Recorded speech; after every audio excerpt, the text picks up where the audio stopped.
Welcome back to the show, everyone. Craig and Jonah here today. We have an interview. We haven't had one for a while. We have a guest on. His name is Josh. I don't know how Josh found us, but we ended up having some conversations with Josh in the comment section of one of our recent videos, and sort of threw out the idea of getting on and recording a discussion about perhaps some of the differences we have, whatever, we'll see. But Josh was kind enough to accept the invitation. So Josh is appearing. You won't see his face, but he's going to be on the recording. He has good sense, just like me. That's right. So with that, Josh, why don't you go ahead and introduce yourself and let us know anything that would be helpful to us to give us a sense for who you are, and then we'll just start talking. Yeah, I'm just not really much to introduce. You got my name. That's about it. I'm just a guy.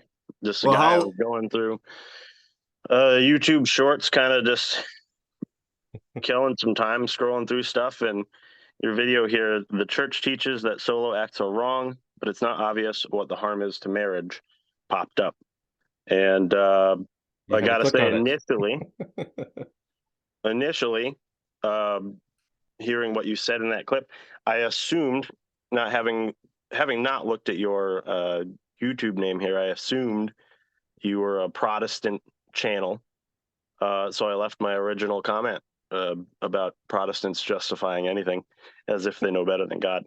It wasn't until after you responded that I realized you were coming from a Catholic position.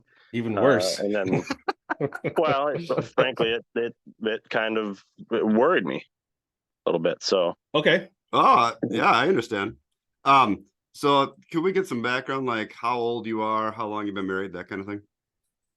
Yep, I am 28. I'm 29. I will be 30 soon. Jeez. It gets worse. Yeah. Oh yeah. Yep, I've been married to my current wife for a little over 2 months now. Oh, wow. I was previously married. I got married outside of the church when I was 18. I had kids out of wedlock when I was 15, I think. That's right. Were you raised Catholic or? Yeah, I was raised Catholic, but my parents split up. I went off to live with my mom, who was the one who left. She was kind of the problem parent, and with nobody there to keep me in the faith, I really fell out for a long time. No, stuff happens, man. It's not uncommon. Yeah. Okay, go on. So I've got 2 boys with my previous wife, and a third on the way with my current wife. Well, congratulations on getting married and the new child. Starting right away. I can relate. I can relate to that as well. Well, it was day 1 was conception day for this baby, so that happened for us too. My wife and I had plans to wait 3 years, and we made it about 4 weeks. So we're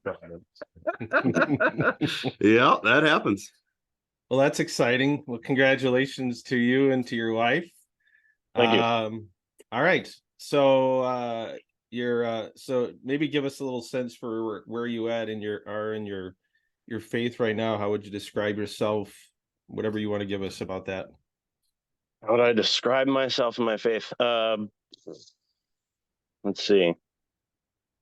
I'd say, well, my wife is saying I am zealous. I'm a zealous Catholic. So yeah, well, that's good, man.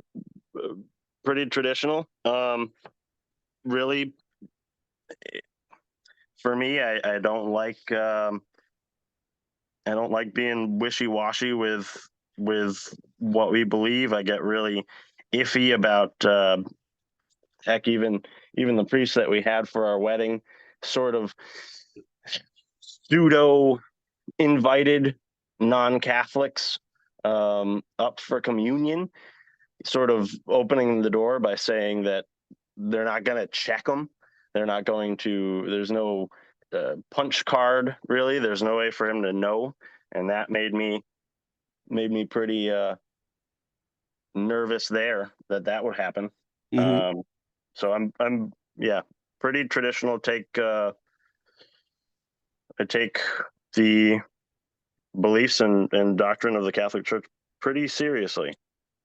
Can I ask how long, sort of when this journey began, compared to where you were sort of in your prior life, so to speak? Is this a recent phenomenon? How long have you been on this quote unquote zealous phase of your life? Oh, so let's see. So I was born into the Catholic Church. I was raised in the Catholic Church. My father, though I didn't realize it at the time as a kid, my father is a little bit of a C&E Catholic. You know, a Christmas and Easter. Easter. Catholic, Oh, right? thank Yeah. you. So not going to church every Sunday. Sometimes we'd have periods of time where we went frequently, and then sometimes we just wouldn't go. But yeah, so was raised Catholic. My parents split up. I ended up moving in with my mom, and fell away from the church. Stayed away from the church, thinking I was super smart. Being atheist and sticking to, I don't know, whatever you would call science. Well, just sticking to the science side of things or whatever. And then sort of, I don't know, when I was maybe my early 20s, I started to sort of reason my way back into the church, finding that there are no other lifestyles outside of what the church prescribes that work. You can't live outside of the life that Christ and the church try to lead us through, and have that go smoothly. It doesn't work, and so I reasoned my way back into the faith. At the time, my wife then, who I had attempted a couple of times to bring her into the church, but she was very much against it, and so there was that big barrier there for me to really come back in. But then, a couple of years into my relationship with my current wife, we decided to start going back to church.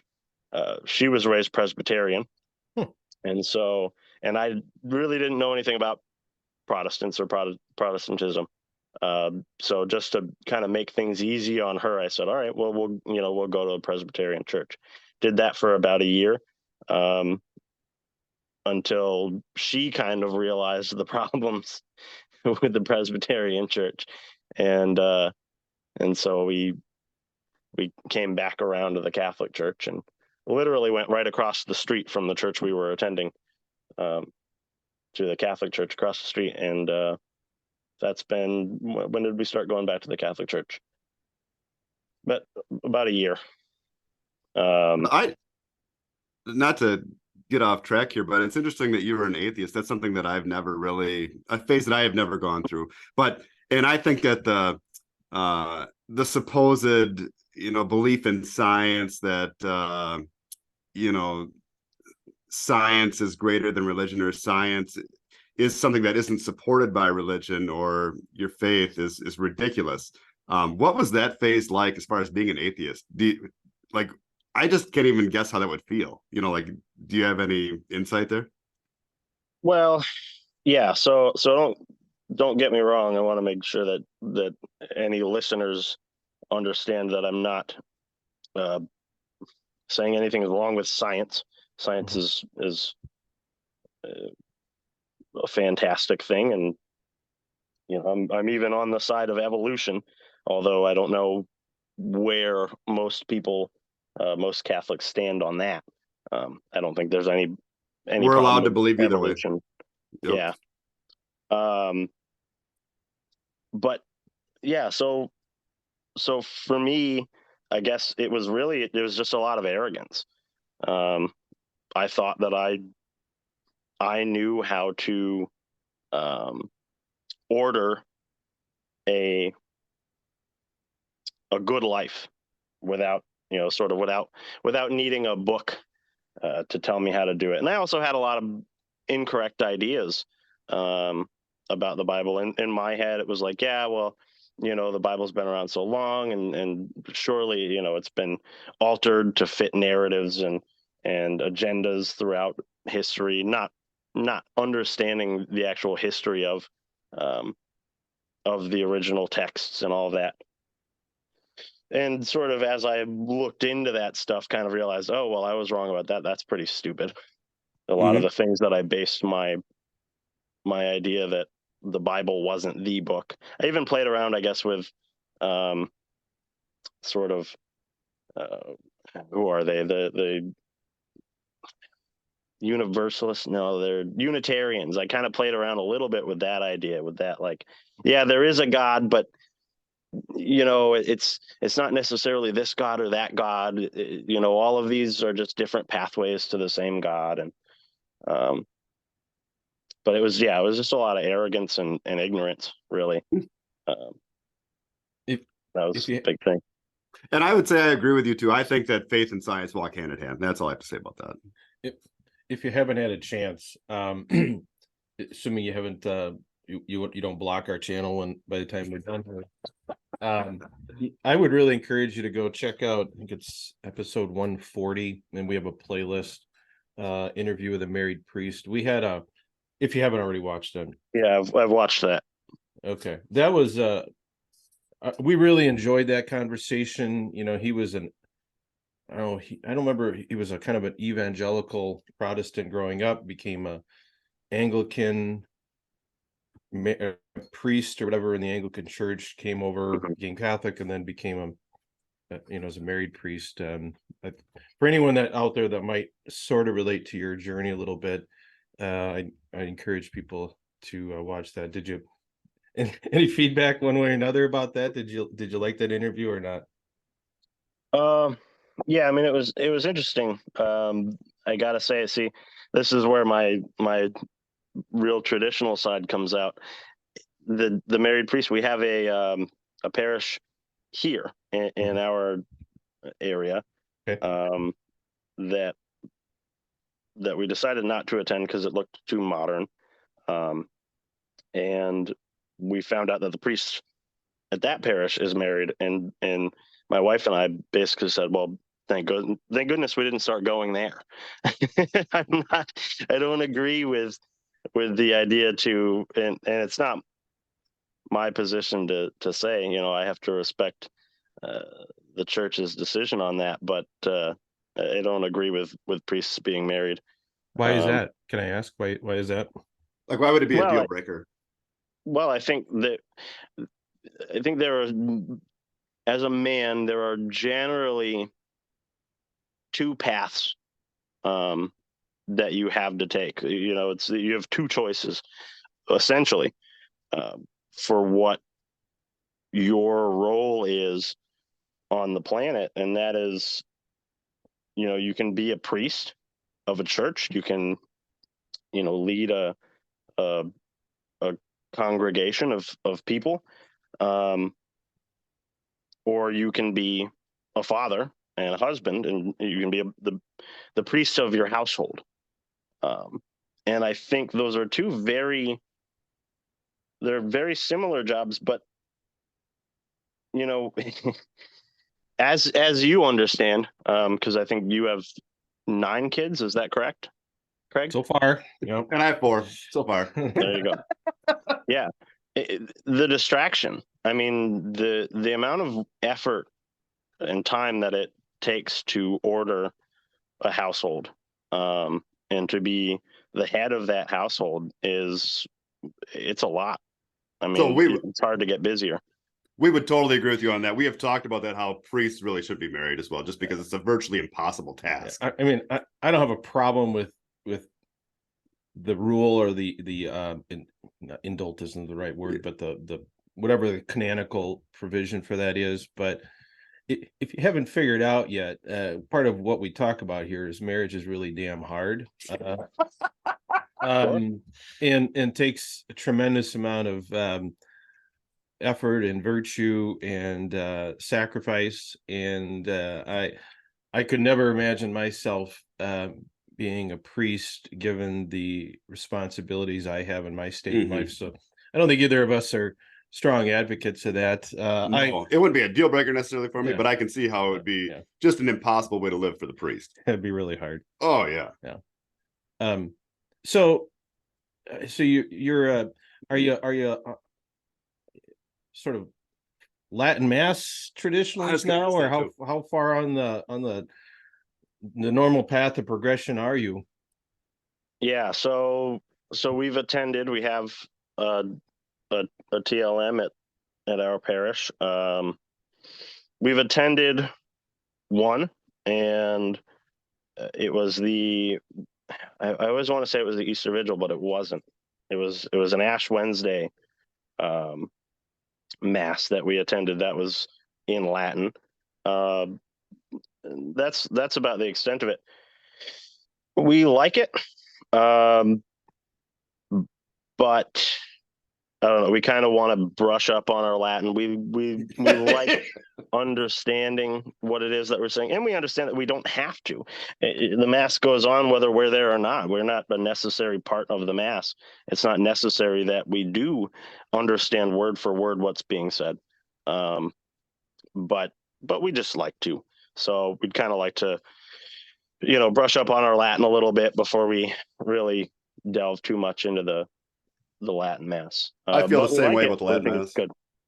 I'll make a prediction. I bet if we get on the phone 5 years from now, you'll be going to Latin Mass, but we'll see. I enjoy the Latin Mass. Sometimes it's beautiful, but it's not always. It's not something I would attend every week. But yeah, I mean, I have no problem with Latin. You may not like this term. I'm a recovering traditionalist. I sort of kind of grew up Catholic, but not real seriously Catholic. And then my parents and family kind of went through a conversion isn't the right word. It's not like we were not Catholic, but just kind of revival, maybe is the right word. And eventually found our way into the Latin Mass, for just probably some of the same concerns you have, some of the monkey business that you see in some churches and parishes, and you kind of more or less were insulated from any of that stuff in the Latin Mass community. I know a lot of people in the Latin Mass community. I have deep respect for those folks. In our season of life, that's just not for us. But I fully understand how a lot of people find themselves there and find that a good environment to be Catholic. Yeah. Okay. So, and it's been a little bit in the conversation since you mentioned it. So this is, sounds like you and your wife, did you say within the last year or two that you kind of really became serious about doing the Catholic thing? She must have become Catholic then, I guess, at some point. Yeah. So it was about a year ago that we started attending Mass at our church, and I found out that I wasn't confirmed. I had always thought that I'd been confirmed, and I wasn't. And so that was upsetting to find out. But my wife, really, she agreed with everything regarding the Catholic Church before we went into it. And so we started attending Mass and kind of got right into getting her confirmed and going through that whole process. And then with that, I got my confirmation completed as well alongside her. But so she really just flew through all of that, and she's a confirmed Catholic now. So, well, that's terrific. We're glad to hear that. So can I assume then, and I don't like to make assumptions then, so before you got married, did you guys go through the whole natural family planning thing? Or are you more on the sort of leave it all up to God spectrum, or something totally different? Um, okay.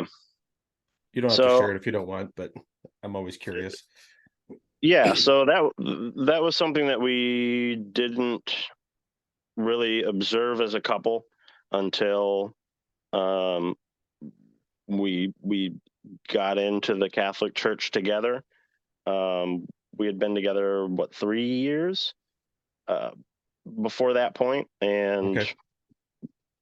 we definitely did not observe any, really any church law on intimacy. Yeah. Sure. Yeah, I get it. Did that change then at some point in time? Did you kind of go through back to a phase of Yeah, so it was I probably went not the best route about it. For, I guess, the year that we were attending the Presbyterian church, um, I really took what I understood uh, about sex outside of marriage and kind of sort of imposed that on my wife. Was really standoffish. We still had sex, but you were far against less. it? You were against it, you're saying? You kind of said we can't Yeah, do and this without a anymore? conversation, it was just kind of me being like, Not tonight. Oh man! you know. Oh, good for you. So That takes willpower. Yeah, good for you.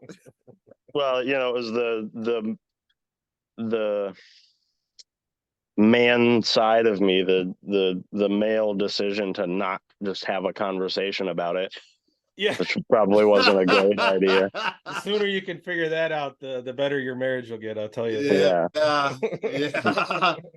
Right. Sometimes it's fine to be quiet too. Yeah. Yeah. So, and then once we got into the Catholic Church, I guess that's probably my wife, I think, sort of realized it and said, have you sort of been trying to observe that? And I was like, yeah, a little bit.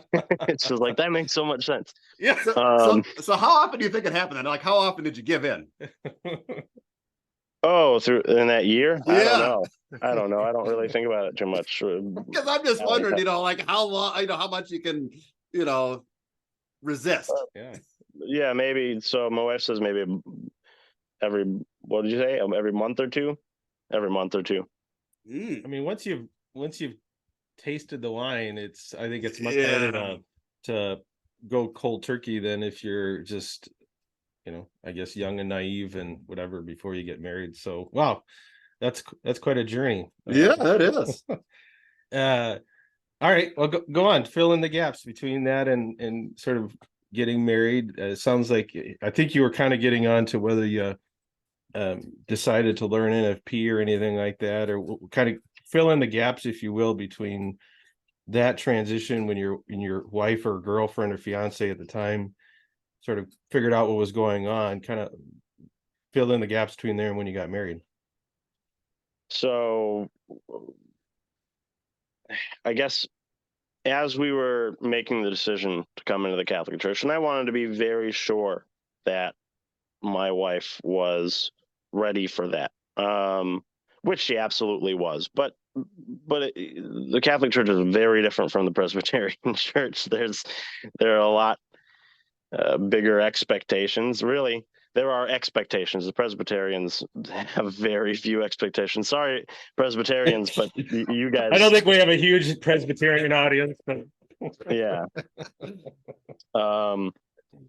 So I wanted to be sure that she was ready for that, and kind of prepared her for the things that I was properly catechized on, the things that I did know. And one of those, of course, being that, we can't have sex outside of marriage.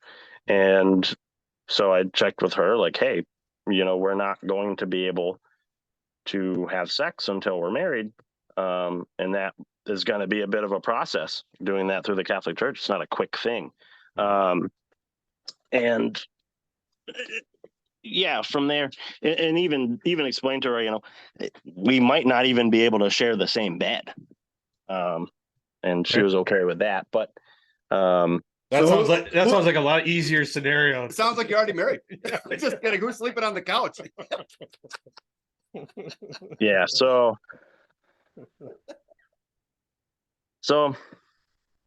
yeah, from there, yeah, we abstained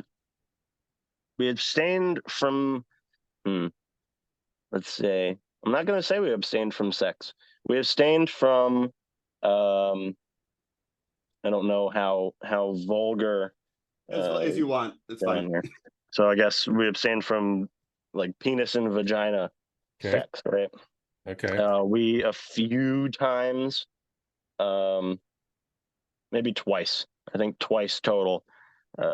Sort of in the middle of the night, got a little too heated and took it a little too far. We call those other acts.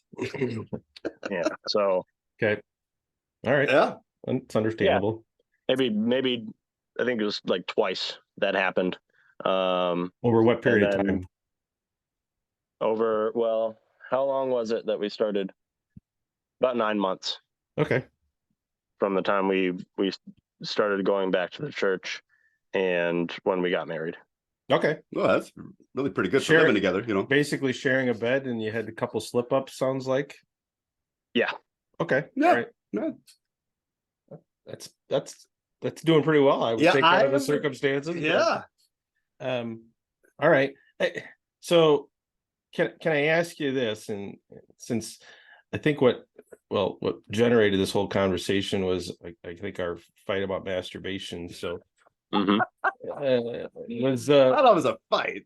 Well, that was the topic. I'm envisioning most people, and if you're different, then let us know. But I would think most people in that situation, Catholic or not, especially if you've already been active and now you're going to try and quote unquote abstain for a period of time, I would think most guys would have a hard time not using solo acts to, I guess, endure that process a little bit. Can you comment on that? No, I completely agree. The position I have here is that, and I could be wrong, but I really, what I see is that sexual sins are probably the absolute hardest for everyone to deal with. I think, even within the church, the number of people that are actually practicing NFP is probably pretty low. I think sex related things, that's really the hardest sin category for people to stay away from. So no, I absolutely agree. I mean, the number of people that are men in particular, but women as well these days, the number of people addicted to masturbation and addicted to porn is staggering. It's staggering. So I agree with you there. If you're asking me about whether or not, like during those 9 months I masturbated, the answer is no. So really? Yeah. So to kind of, I guess, paint the picture of where I am there, with my last, so I was sexualized at way too young an age, which we know scientifically really messes you up.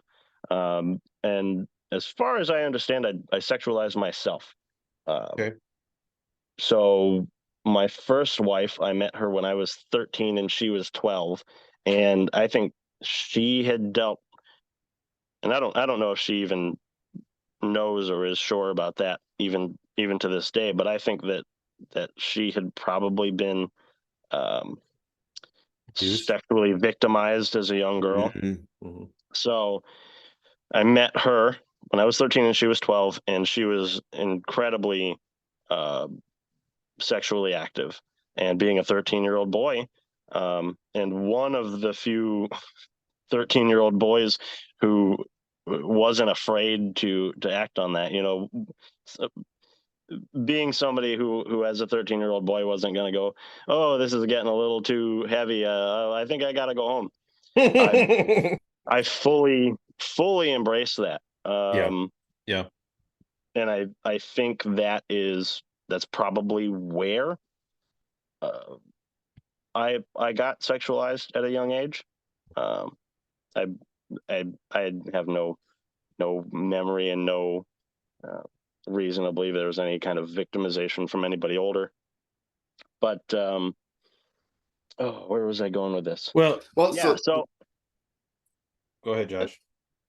So my relationship with my previous wife was an intensely sexual relationship, and it with that it got into all kinds of crazy stuff early on, and I was with her for like 11 years. Yeah. So it was 11 years of kind of nonstop, increasingly novel sex. Yeah. And with that, I got addicted to porn pretty badly. Mm-hmm.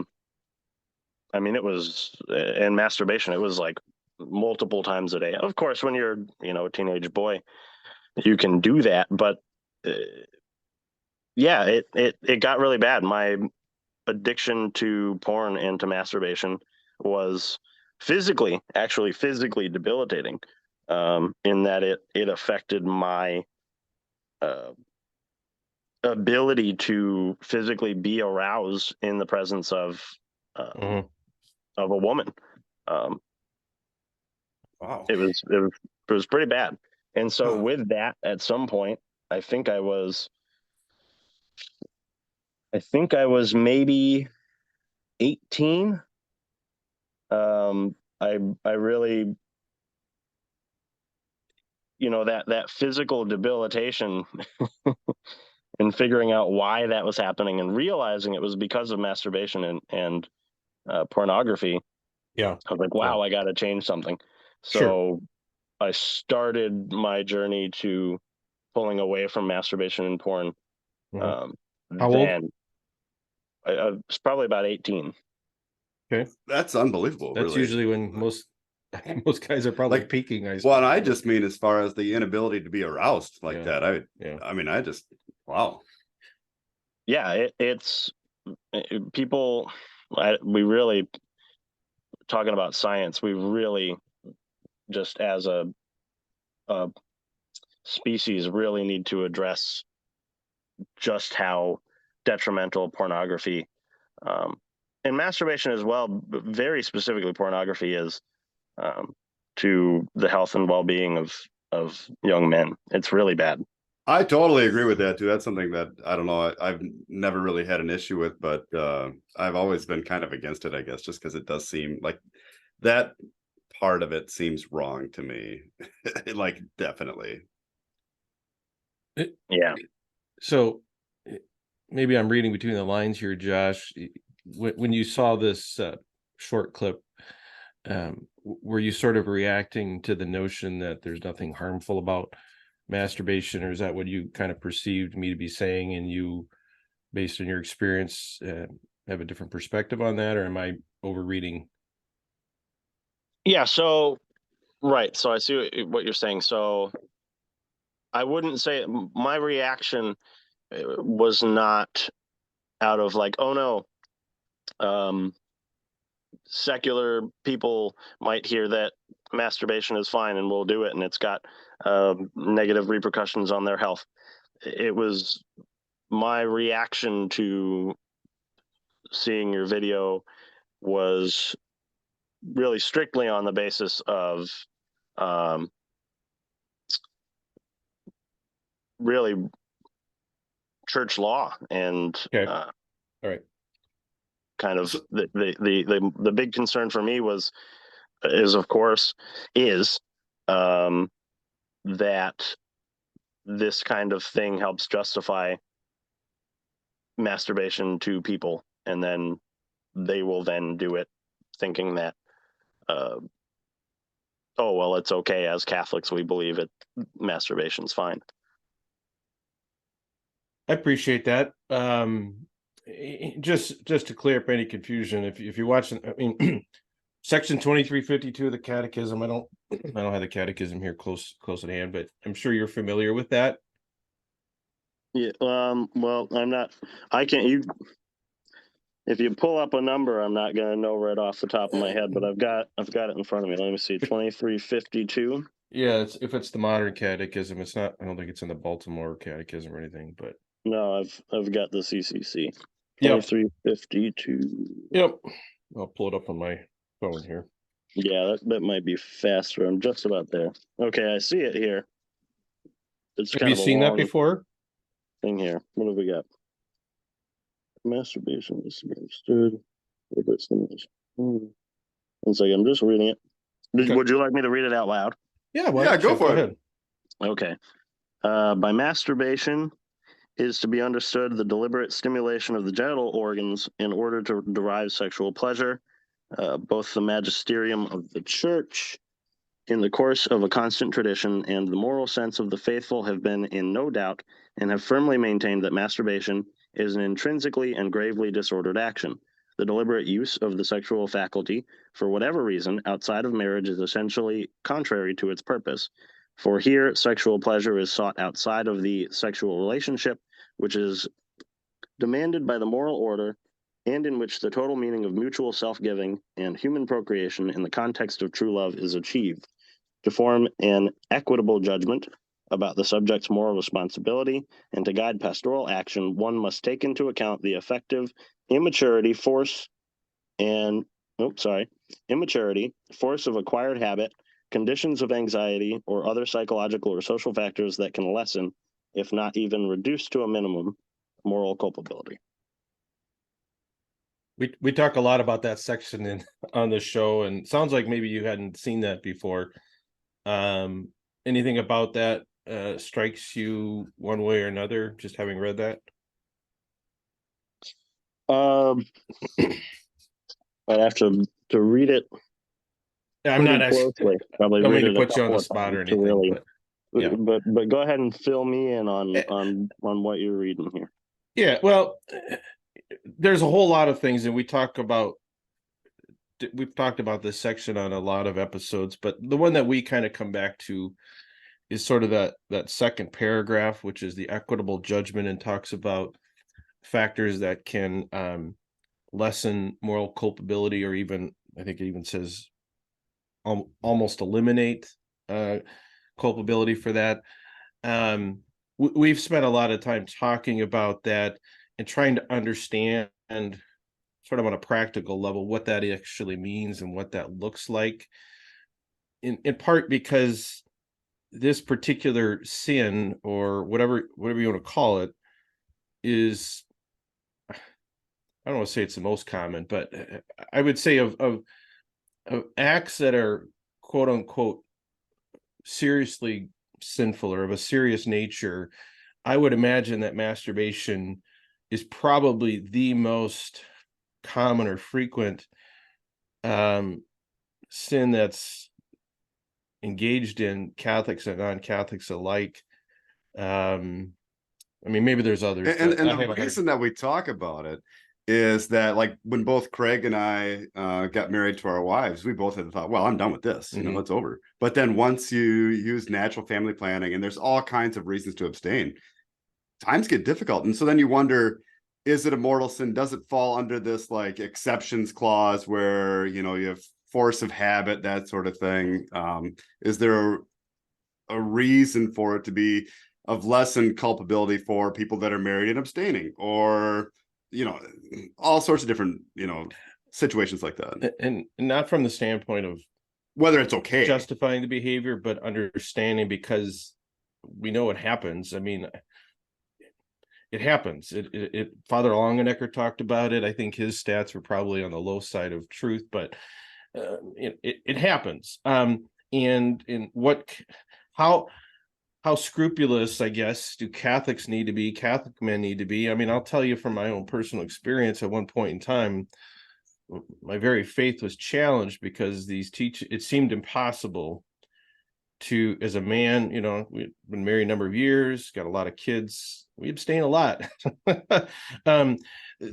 That it seemed impossible at times to do everything the church teaches, which means no birth control, no masturbation during the times that you can't. Seemed to me at times to be such an impossible burden. I'm like, something doesn't add up here, and that very well could just be my inability to understand it. But that's kind of what propelled us to talk about these things. Unless 2352 applies there, and then and then like it does come down to scrupulosity, I think. And so it's amazing to me that you went from having sex that frequently to being able to hold it for like basically 9 months with 2 exceptions or whatever. Like, how on earth did you do that? I mean, that's like that's an amazing feat. Like, and I'm dead serious that what did you do and how did you figure that out? It's just force of will. That's really all it is. I mean, so I know you've got some videos here where you talk about, you address the idea that, it's not going to kill you to not ejaculate. But really that's it. It's that simple. It's not going to kill you. You're going to have to change your sheets sometimes. You're going to wake up. Well, that was my next question. That was my question. So, yes, but how often does that happen?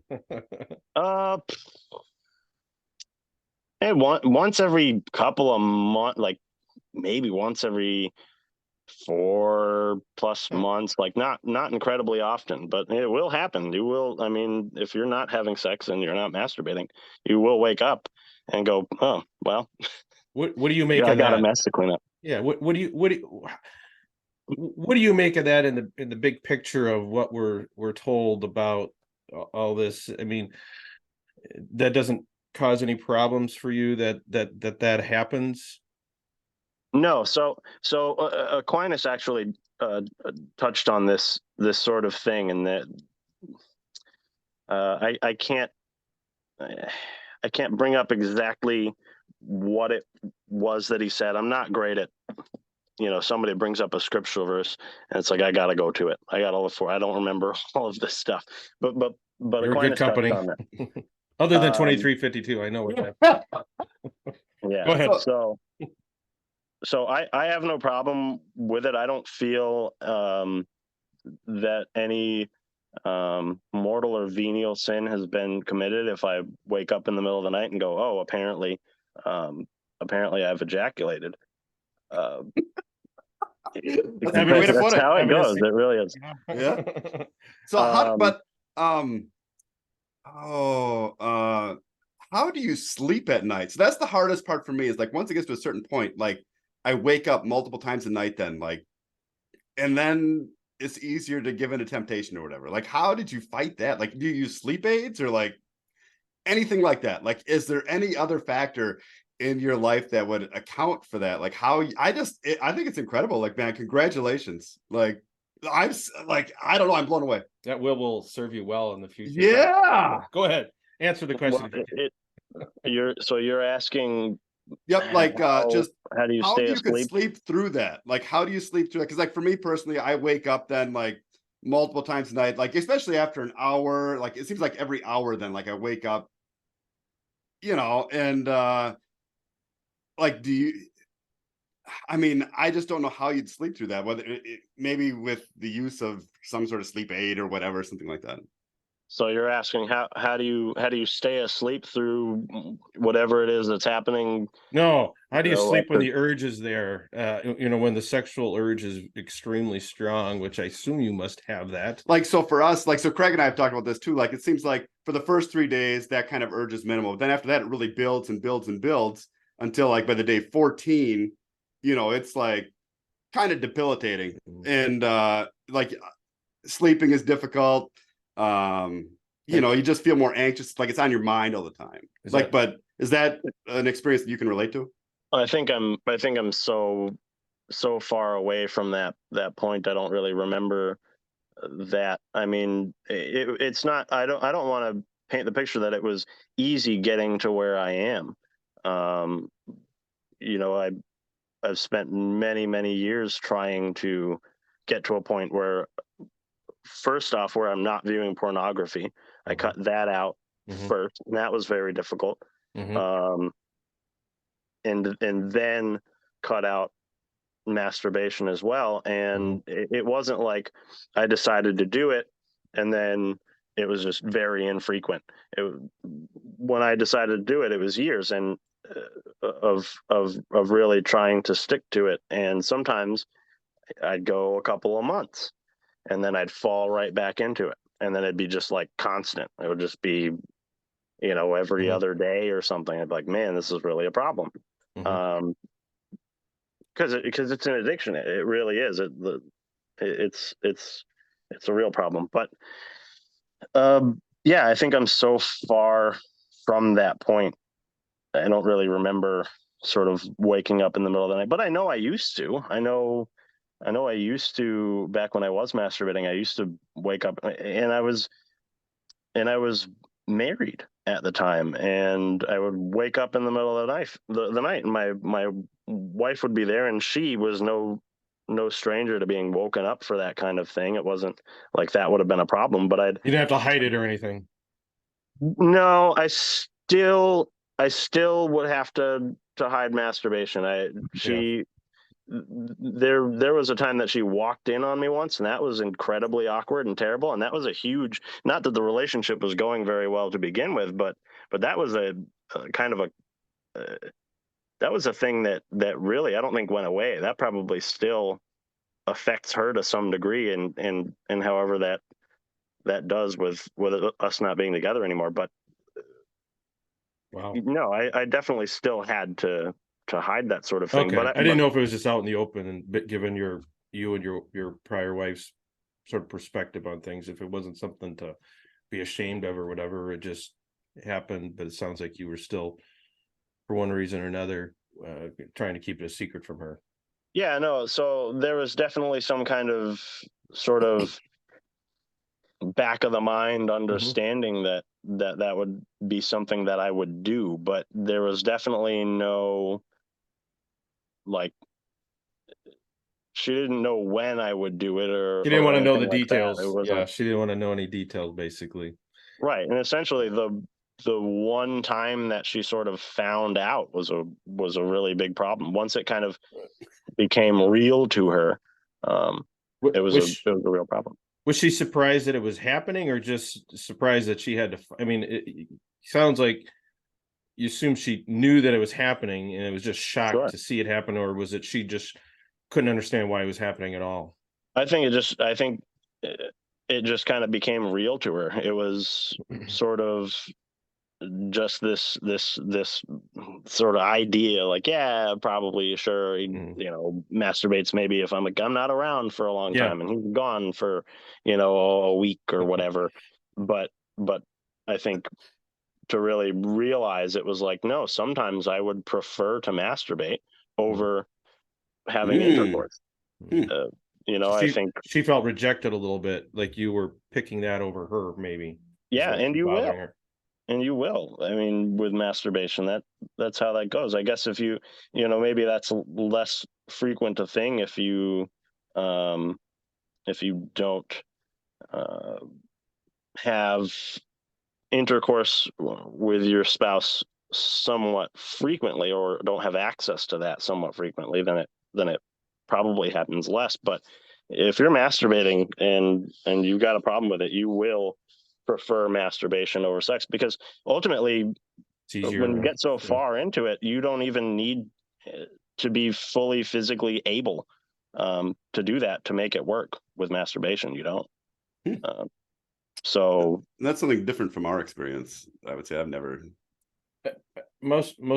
I guess I've always operated under the assumption that most guys, maybe it's just if you're not to the point of this severe addiction thing, it's kind of a intermittent, sporadic thing that while it's happens, it's helpful, I guess, versus just being abstaining. But at the end of the day, is always, you always prefer intimacy with your spouse or partner or whatever over that. At least that's always kind of been my assumption. And I don't know. Me too. I don't know where people fall on that deal with this.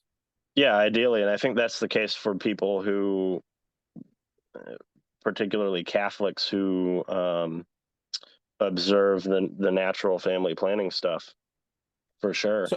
But I just have one more question before we close this out. As far as the sleep goes, the sleep is what really gets me in the end every time. So like, but there was no reason for like alcohol or marijuana, like that isn't the reason you're able to sleep through the night. No, my wife doesn't drink. She's never drank, and I've never been much of a drinker, and so living with her, and she doesn't drink at all. I drink sometimes maybe twice in a year, and I don't even take Tylenol or anything. I just sleep. Once you've gotten through the hardest parts of that addiction, it's really like the wet dream kind of thing. And I guess that's not right to say, because that would imply there was some sort of sexual dream involved. But the I guess nocturnal emission, as you called it, or nocturnal pollution, as Aquinas calls it, that sort of thing. No, it's just a physiological process that happens. And although I do want to touch back on the Aquinas thing. Yeah. So that's not, I don't worry about that. I don't worry when I wake up and I go, oh no, apparently I've got a mess to clean up. Typically because there's no sexual dream involved, but Aquinas touches on that, and he points out that even the nocturnal pollution, as he calls it, can be a sin if you just look back to before you went to sleep and your actions before you went to sleep. So if you were, this is a different time, and so he's talking about overeating and other things that might lead to that sort of thing. But let's say if you've been watching a lot of music videos or something that have got women's butts flying around everywhere, and you've been consuming a lot of sexual content, or sexualized content, and then sort of later that night you wake up and you realize you've ejaculated, then it's kind of in that realm of sin, because you've taken actions that led to, or potentially led to, that happening. But I don't disagree with any of that. I'm probably on the less scrupulous side about people that experience those things. I mean, all I can say, I don't think I've had one before since I was married, and that's been a long time ago. But so I don't have enough experience with that to even remember what it was like. But our sort of interest in that is more from the standpoint of understanding the power of this drive and the biological component, where it seems like the man's body is biologically wired and designed to have an ejaculation or whatever regularly, and then when it doesn't happen, nature takes care of it. It's sort of like, it's not a perfect example, but bear with me. If I just choose not to go to the bathroom, I can hold it in, but if I hold it in long enough, nature is going to take care of that problem for me, because I just can't hold it indefinitely. I'll wet my pants at night or something like that. Mm-hmm. I mean, our only point is that it seems like, at least from the male perspective, biologically how we work, your body is progressively telling you need to get this stuff out of here. If it happens through, an encounter with your spouse, that's one thing, or if it happens because you engage in solo activity. But if none of that stuff is happening, the drive is so strong, biology is so strong, that nature is going to kick it out, so to speak. And the drive itself is probably propelling your mind to occupy itself with, let's say, images and ideas and videos and stuff like that. So our only point is that, not that we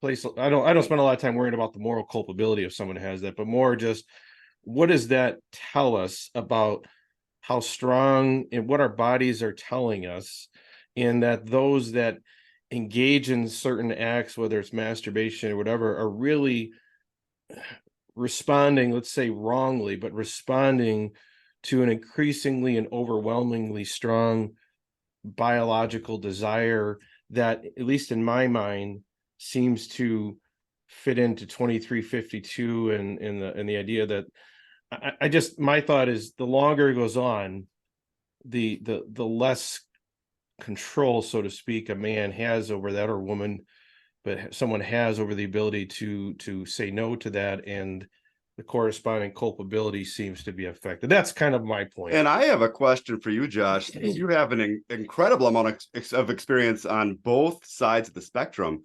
Do you think that somebody that needs to ejaculate once every 2 weeks, are they addicted to it?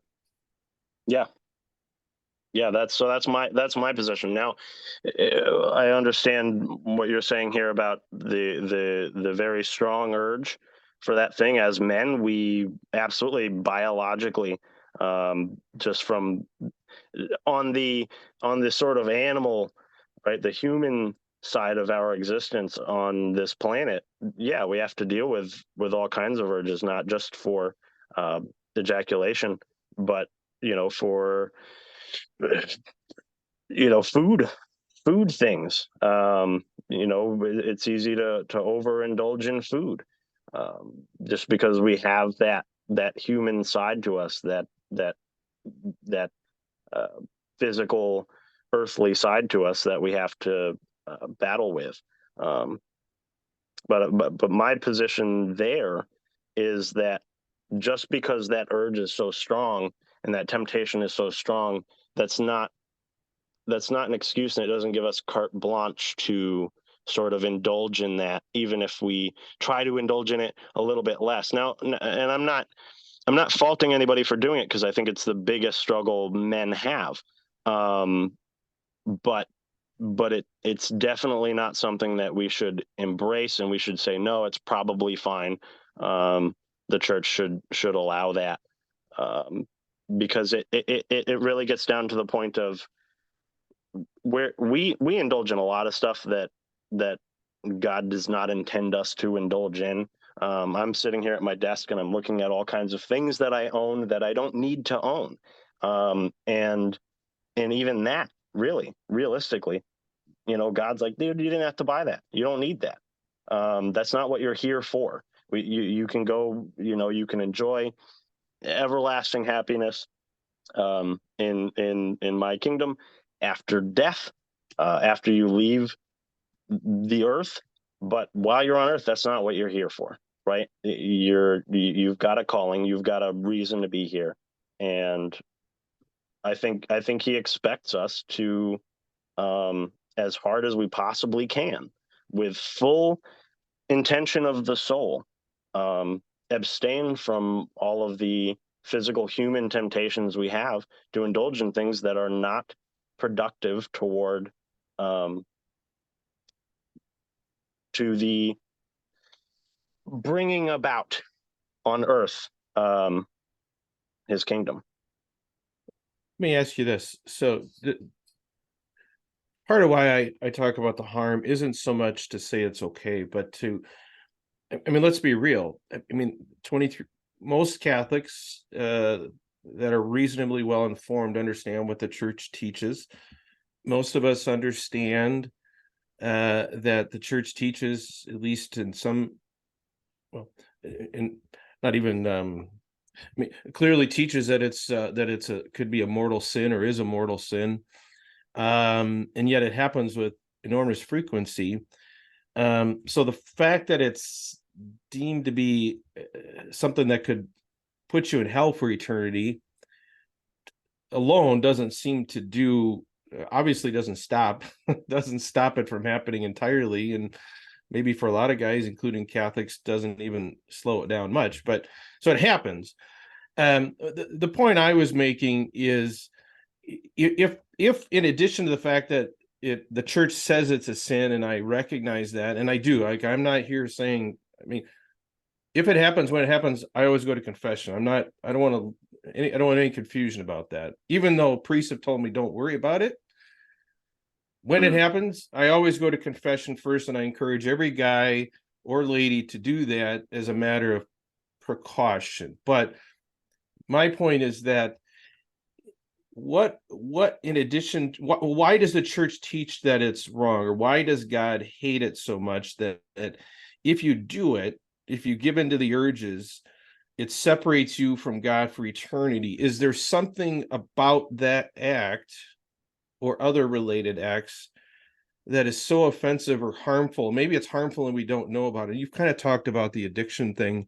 And I can see that being harmful. I'm not in any way. I mean, it comes down to the slippery slope. I think the fear is, well, if we say it's okay once in a while, it never ends and people are addicted. I'm not advocating that at all. I'm more as a practical level, like if you're doing your best to be faithful, and you're faithful to your spouse, but you go through these periods of abstinence and you're in a situation where it's just so bad that you give in, and it happens, and let's say you go a few days or a week or whatever, and it happens again, and then and then it doesn't happen again for a while because you're intimate with your spouse. Is that causing harm that I'm not aware of? I'm just telling you from my own experience. I don't understand what that is going on there that is so deeply offensive to God. And that's kind of what I'm really getting at. And if people can explain that to us beyond quoting Aquinas, no disrespect to Aquinas, but the guy was a celibate. I mean, I think being a celibate, or being someone that's just never having sex, I think you can get to the point where you can just shut off the faucet. The body just kind of stops working at some point in time. But for those of us that are not, we have some sort of a regular intimate life, but then you have periods extension. It becomes really, I think, much more I find it much more difficult with this issue as a married person than I ever did as a single guy. And I don't Can you comment on that, Josh? Yeah, so first I kind of want to touch on the sort of going to hell for eternity because you masturbated thing. I think now I'm speaking as a layman. Careful, so we don't want you. Yeah, we can use all disclaimers right here. Yeah, but I think maybe a lot of us have kind of the wrong idea about, oh no, if we've sinned, if we've committed a mortal sin and we die and we haven't been to confession, we're screwed. That's it. We're going to hell. And I don't think that's really the case. I'm on the side of, I think it was C.S. Lewis, who said, nobody is in hell who doesn't want to be there, right? Ultimately, when we die, if we're accepting God's love, that's really our intention. I think we're good. Now that's dangerous. It's a very dangerous thing for the church to embrace, because it allows people to easily run off and commit all kinds of sins because they think, oh, well, ultimately I want to be with God and I want God's love, and that'll be fine. So I don't think that the church should teach that. I think it's probably safer for the church to stay on the position of, yeah, no, you might go to hell for this thing. But I just want to kind of clear up that thing. I don't think that, oh no, you slip up, you masturbate, maybe you do it a bunch of times and you haven't been to confession, you're going to hell. Yeah, so offensive to God.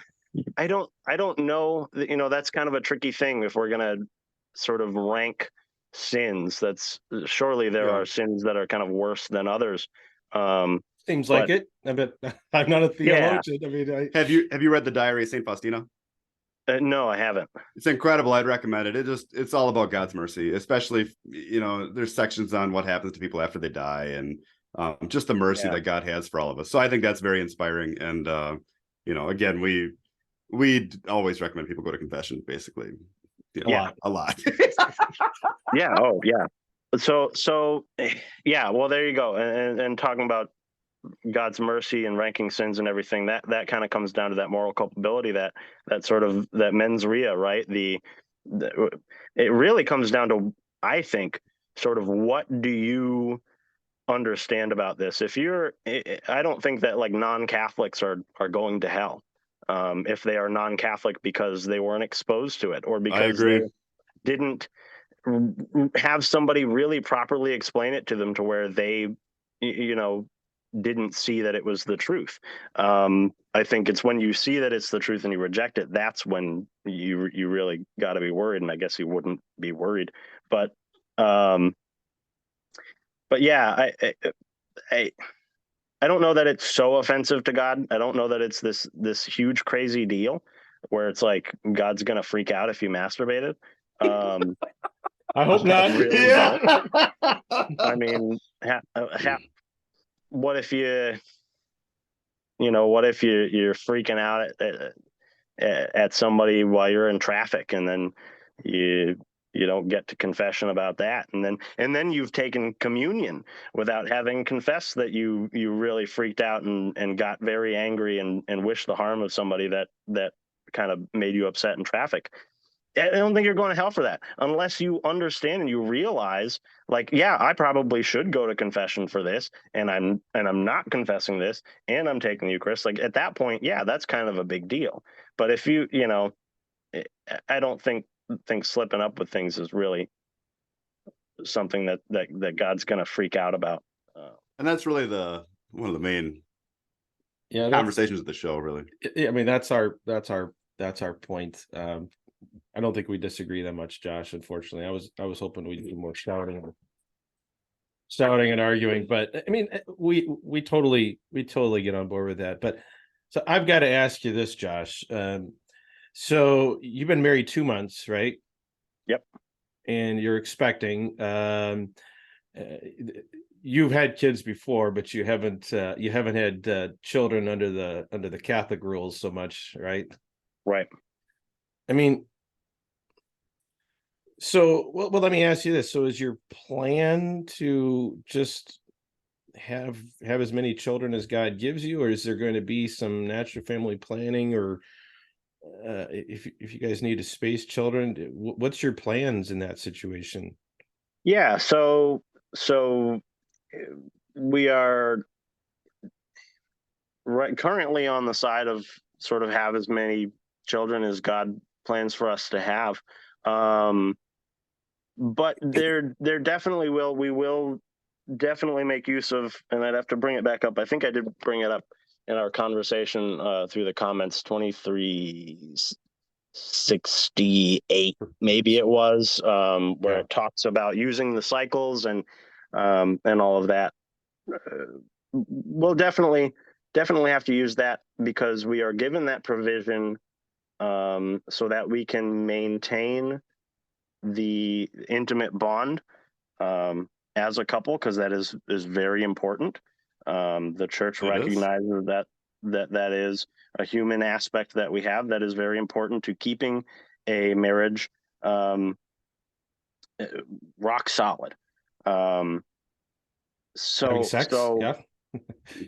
So being able to do that, but making the decision that, hey, we'd like to sort of, I guess, tell God, look, maybe if we could not have a kid through this, that would be great, but the only reason for that being, the only reason that really is permitted, to use that essentially that loophole that God has given us through the church of natural family planning, is to prevent children, for the reason that you couldn't support that.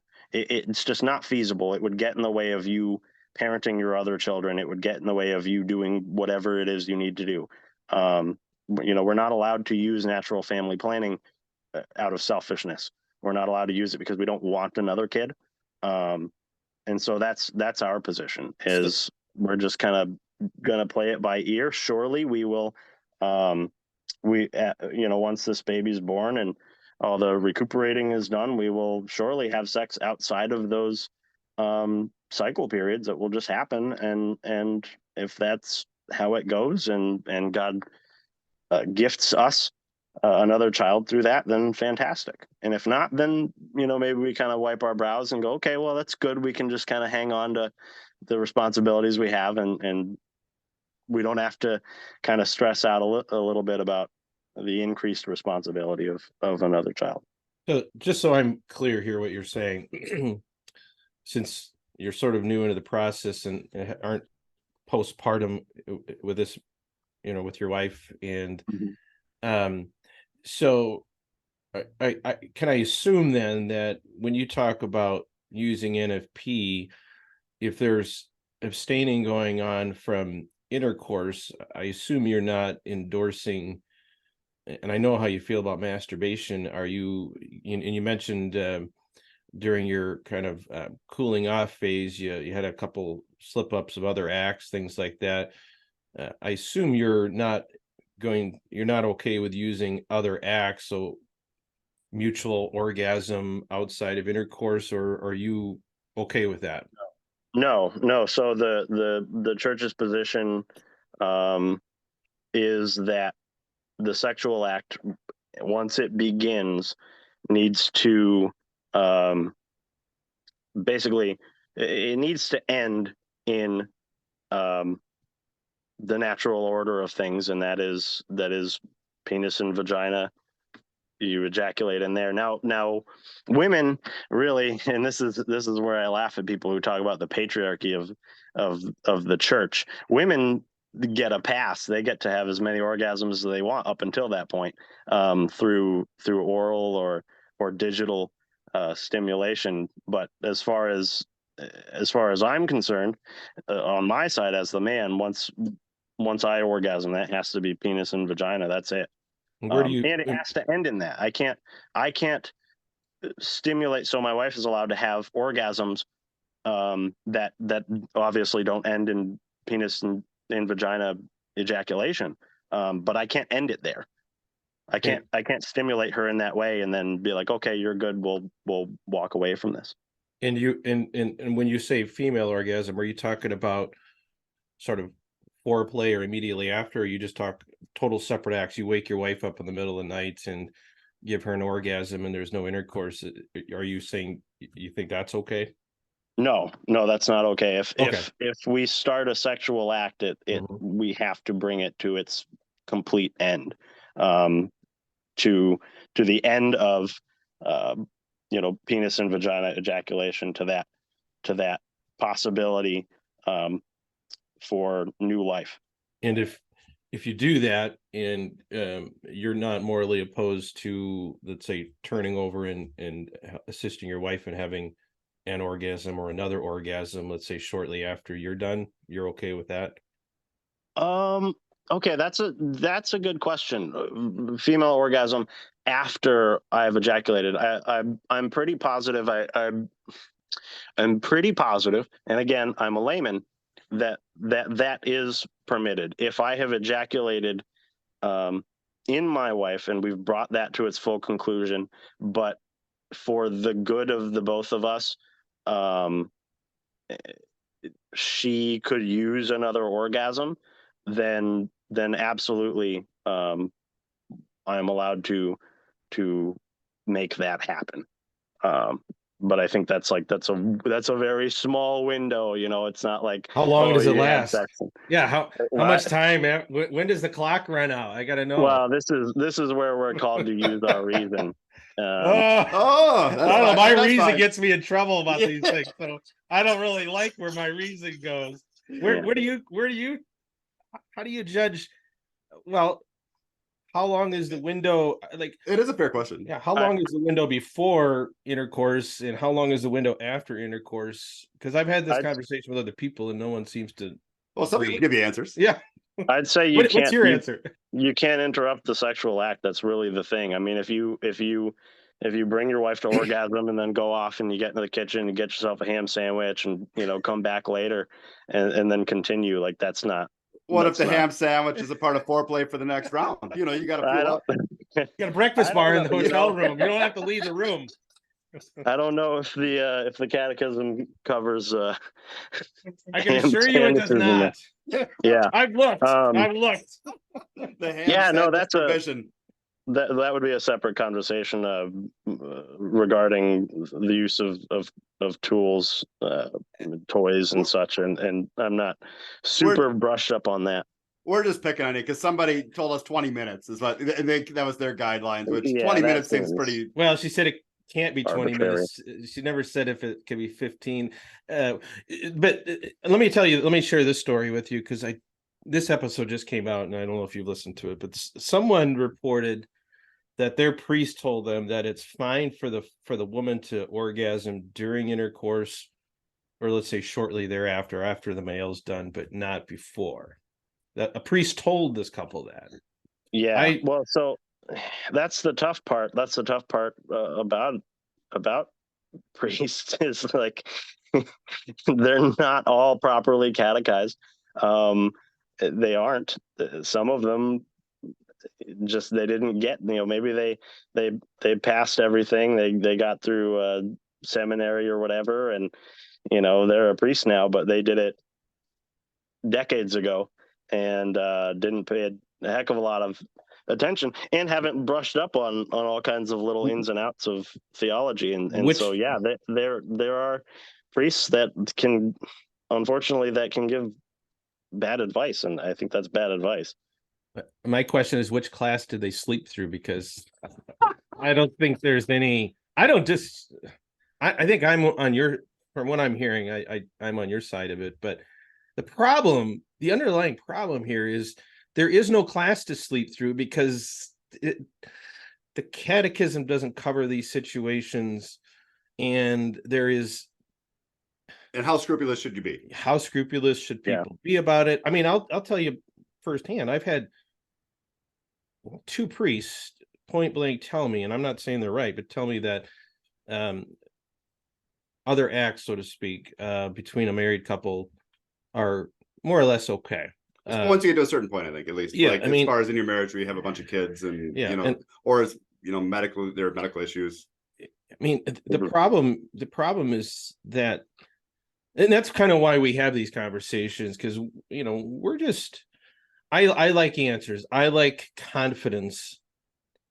People say I'm just a rule chaser and looking for ways around the rules. I want to know where the fences are at and how much I need to honor those boundaries. And because, and I think there's priests that would say anyone's orgasm has to happen during the act itself. No prior, no before, no after. And if you're a couple and you're told that and you follow that, for a lot of marriages, that probably means that wife never has an orgasm. That's deeply. I think that happens. I think that happens for a lot of women, regardless. And it shouldn't. Yeah. We're pro-orgasm here. Yeah. Figure that out. And we're pro-Catholic. I mean, we are in no way are we trying to undermine the church's teaching, but there's enough gray. I don't know if gray area is the right word, but just kind of uncharted. That's kind of the name of the show. There's enough of this stuff that I don't think is spelled out clearly, that you get inconsistent answers depending on who you talk to, that can have very significant consequences to people. Like if you're married and a wife never has an orgasm, that's a very different relationship than one where she frequently has it. Maybe not every time, but frequently. Those are very, very different trajectories that relationship, and all of those things feed intimacy and your closeness and just your marriage in general. I mean that affects everything. Can your wife chime in? I don't know if she's still listening or not, but I assume she would agree with that. No, she doesn't have anything to say, I guess. Okay. She's smarter than the rest of us. So So I would say, the sleeping through the class, it's not about sleeping through the class like it's one class, taught by some instructor somewhere.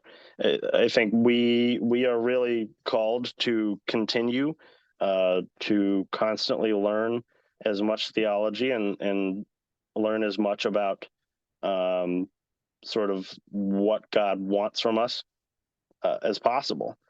You don't go, oh, I'm ordained as a priest now, I'm good, now I know what I need to know, and I'll just kind of check in with my bishop here and there for clarification on some things. It's like, well, no, you should be spending your free time reading the teachings of the church fathers, reading Aquinas, reading through the catechism. This is if nothing else, at least spend your life doing that. And I think in doing that paired with reason, I don't, a relationship where the marriage is kind of falling apart because the priest told them that she's not allowed to orgasm outside of in the act, that can be a tricky thing to pull off for sure. It can. That can be. You're focusing on kind of keeping it going, and it can be a tricky thing. But I think if your marriage is falling apart because you are observing that, your priest said, no, the wife can't have an orgasm outside of just start to end, penis and vagina. Yeah. I think you got a lot of other problems there in your marriage that need working out, if that's really the big thing. Well, absolutely. But then what if sex makes it better to the point where it can flourish to its fullest extent? I mean, that's a possibility within marriage, as far as the increased intimacy just makes everything better, and you can tolerate things. So it's a balancing act, really, of how, the correct, what is the correct pastoral response, I guess, or how to handle it. Yeah, well, I mean, I think all of married life is a balancing act, but I think kind of what I'm getting at here. Spoken. Go ahead. Kind of what I'm getting at here is that if your frame of reference for that question is just, I went to my priest and he told me this, and you haven't gone sort of deeper into that, you haven't stumbled upon anything that clarifies that a little bit more, then you're not really doing your duty as a Catholic to really fully, properly understand the faith and what we believe and what the church teaches. And I think if you stick with that and you continue to learn everything you can about what the church teaches, then that paired with reason, you will look further into that question and kind of come to the conclusion, maybe my priest is being a little bit too much of a stickler on this, and he's kind of given us maybe advice that's a little bit too strict. If you hang around traditionalists long enough, you will find someone to say that you should listen to that priest, and if you go looking for a second opinion, it just means you don't like what you're told and you're looking for an easy way out. I've heard that. Yeah. you're gonna hear that, and I think that's deeply harmful, because people, it's very easy to become scrupulous because no one wants to take chances with their salvation. Like as Catholics, we are conscious of sin. We want to do the right things. But I think for a lot of people are going to stop there, or going to feel like, well, I don't really like that answer. Am I sinning by not trusting that and going out and looking for another? I guarantee you, you look hard enough, you're going to find priests that are going to give you a completely different answer. That's just the reality of it. Yeah, and then we're getting into a really kind of a bigger, broader topic here about a lot of things. If we're going to try to fix the problem of kind of people getting bad advice or being poorly catechized, even by their church, but really, I think when it comes down to it, okay, so specular theology is perfectly fine. It's agree. It's I hope so. I hope it's okay. That's what we're doing here. We're banking on it. Fine. to sort of theorize and explore different ideas. The church is always growing and changing. It's not to say that we've got everything right now when we know that 200 years ago we had some things wrong, and that's kind of an ignorant position. But yeah, totally definitely explore the theology. Talk to more than just your priest. Your priest can be wrong on a thing. He absolutely can. That doesn't mean that the church is wrong. That doesn't mean you're questioning the church doctrine. You're just kind of seeking a second opinion. As far as this guy, the first step up, kind of, maybe a deacon is the first step up. I don't know, but sort of the first step up between you and the Vatican, right? It's perfectly fine. I'd like Francis. I'd like Pope Francis's phone number. That would be handy. direct line. I don't know. I know people aren't maybe not comfortable with what he says anyway. I don't know, but yeah. Well, I know we've been going on. I could talk for a long time, but sure. Let me add this real quick. So I hope that you will continue to engage with us. I've enjoyed this conversation. I hope that you will, if you have the time and interest and tolerance for pain, will continue to watch our videos and comment. And I'd love to have you guys back on again.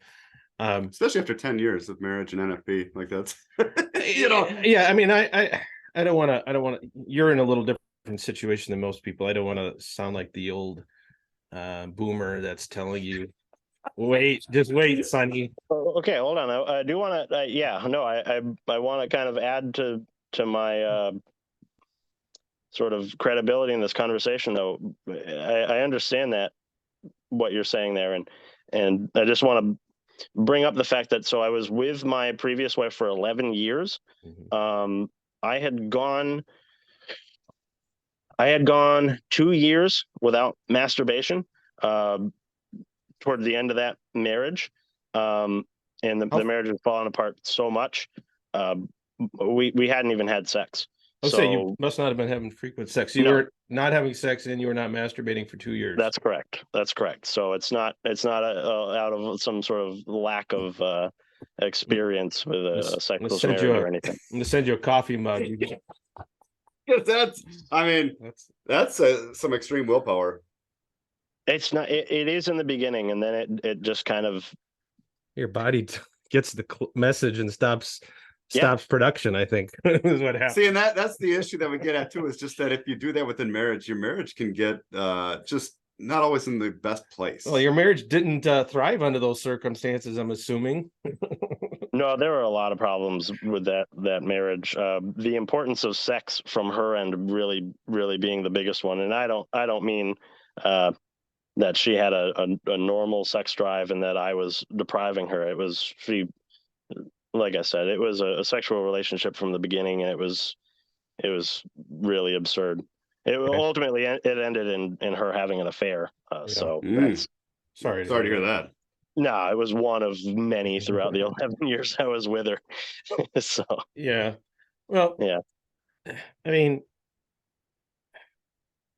let me just put this out there as well. I've been married 20 years. We have 9 kids. We've used, I guess, despite using NFP, we have a lot of kids. We've sort of been open to whatever God gives us unintentionally. But we've tried very hard to be faithful Catholics. I think for the most part we have been, but I could tell you that intimacy as your family grows, and typically as your wife has children, just this becomes a much, just falls down the list of priorities for most people. It doesn't work for us guys, that it kind of usually remains near the top of the list, and it can really create tension. I know it did for me. I did not want to be me too. I did not want to be a burden on my wife. I did not, and so you're kind of left with this situation where you're just kind of living through, I would just call it misery. I'm not to exaggerate it, but It does interfere with your life. It interferes with your mind, my ability to work, I'm edgy, I'm whatever. And then occasionally you engage in solo acts. Now you're feeling guilty about it. It's very easy to start to resent your wife, because if she was more available, you think it wouldn't happen. And I mean, this all can happen very easily within really good Catholic marriages. Despite all that, that was my lived experience before Jonah and I started talking. What ended up happening, and this is the message I really want to get out for anyone, including you, is my wife had no idea I had these struggles. No idea. Mine either. We did not talk about it. I was afraid to talk about it. I did not want to talk to her about this until I was a former masturbator. It's never came, or at least never seemed to come. And but once my wife could have said you gave it up yesterday. Yeah. I'm masturbation free for one day, and that doesn't mean anything. But once our wives realized this was even a struggle for us, because for them, it just, like I said, it's just not on our radar. Everything changed in our relationships for the better, to the point where my wife understood, okay, this is a priority for him. Intimacy became more frequent, to the point where solo acts is a complete non-issue. I mean, 99.9% of the time when we're abstaining, we're spacing children. It gets hard, but in the regular course of a marriage, it's a complete non-issue, or it's almost a complete non-issue. When there's understanding and intimacy that has just transformed our marriages to where my marriage has never been better. Yeah, I agree. Frequent intimacy makes just your marriage in general just better. I don't know. Like the connection you have with your wife is just different than if you're going through a long period of abstinence. I mean, and it's almost like a biological reality. I don't know, It's something that I wish, I wish we'd have learned it a long time ago. It would have saved a lot of pain and heartache and trips to the confession, probably, for me. You're at a much earlier stage in life. So as grumpy as we tend to sound sometimes, we're very grateful for how these conversations have changed our marriages immensely, and we want to share that with other people. I don't want to say warn other people, but just for it, it's incredible how little men and women really understand about each other. It's much easier to have sex than to talk about sex or these things, and that's the part that we that is true, really want to impart to anyone that hears this. It's if you can have those conversations, it can completely transform your marriage. I fully believe that. And it sounds like you guys have those conversations. Yeah, maybe you're not having those issues. Yeah, no, I think the church very much teaches to have these conversations. I mean, when when we're expected to discuss the mucus within our wives' bodies, I think the church is very, very much on the side of, yes, discuss sex, discuss your intimacy with each other, get into all of the gory details. It's very important that you have these kinds of conversations. So yeah, for sure. I would ask real quick though, again, I could talk forever, so I'd love to be on again. We would love to have you. Real quick, your wife, you said your wife is okay with it. My question would be, would your wife let's say you got yourself to a point where you careful, she listens to this show. So. Sure. So don't get me in trouble your here. Point.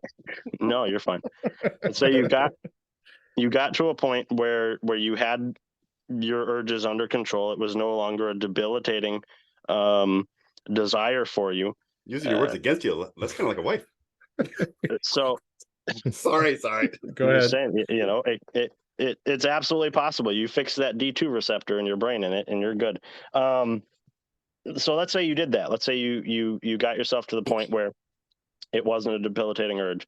Would your wife have a problem with you not masturbating, or do you think she would be upset if you stopped masturbating? Do you think that your masturbation, outside of it solving a problem that it's creating, by you not doing it, outside of it solving that kind of broader problem that you currently have, do you think that the masturbation itself somehow is a benefit to your wife and to your relationship? Well, the whole point is my wife doesn't want me to do that. In Right. case it wasn't clear, right? And I don't want to do that. Like, I'm not advocate. Like, I want not to have to deal with that. Sure, Okay? you want to not want to do it. Yeah. So that was initially her motivation. She's like, well, I don't want that. I don't want you doing that. And if I can help you, I will do that. That was sort of phase one. Yeah. And that's so then it comes down to, is the sex drive a good thing? Like, so should the sex drive bring us together? Because I feel like it's presented as a bad thing, or just like concupiscence. But in reality, the more intimacy you have within a marriage, it seems to make it better. And I'm not talking about extreme cases where it's like, multiple times a day or whatever, it interferes with the rest of life. I'm just saying that the sex drive can be portrayed as a negative thing, when actually perhaps it's a positive thing that's meant to bring husband and wife together. But if you suppress that, that's when issues start, I think. Well, when my comment about sort of the masturbation not being harmful or helpful, I'm really not talking about my current circumstance. I'm really talking about back when we didn't have this open relationship, and I was living with a lot of resentment, a lot of frustration, a lot of fear. I was not near as good a husband as I am now, and father to our kids. In part because, it just, my only point is, when I was in that situation, having a little relief took the edge off, and at least, allowed me to be much more, I guess, good to my wife and children. That's really the situation. I'm really talking about people that aren't, where we're at right now, but kind of where we were. I just don't understand how harmful that is when you're in a situation where your needs are not being met. You don't want to burden your wife. I don't want to get her pregnant when we're not trying to get. How bad is it if the man is just using that, falls into that from time to time? I'm not saying it's okay. I don't understand how harmful that is. And then part of it was that both of us, just by chance, like this is random chance, both of us happen to have our marriages, increase in intimacy, and it totally stopped any urge towards solo acts. Like if it seems like intimacy at least once a week seems to just reduce it to nothing. And so then it makes you wonder if it's a biological function or a spiritual function, or intermingled, which it probably is, and just what that really means, I guess. Yeah. So what it sounds like to me is that it's not the masturbation that improved your marriage. It was the conversation. It was the openness. That was the thing that was good for the marriage. Oh, definitely. Not the masturbation, right? So that's the problem with that's what he's getting at. A 1 minute YouTube clip doesn't.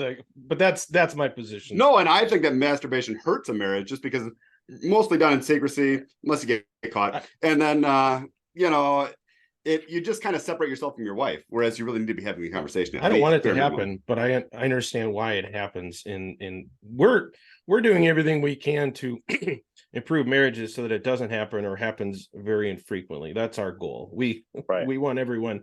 Yeah, we would love if everybody was masturbation free. Yeah. But we're also discussing the realities of marriage. But we understand how life is, and how, so that's kind of why we talk about these things. No, we would never suggest that masturbation would improve the marriage. That is, although we never touch on female masturbation, I guess. So. Yeah, I have no experience with that. Yeah. Right.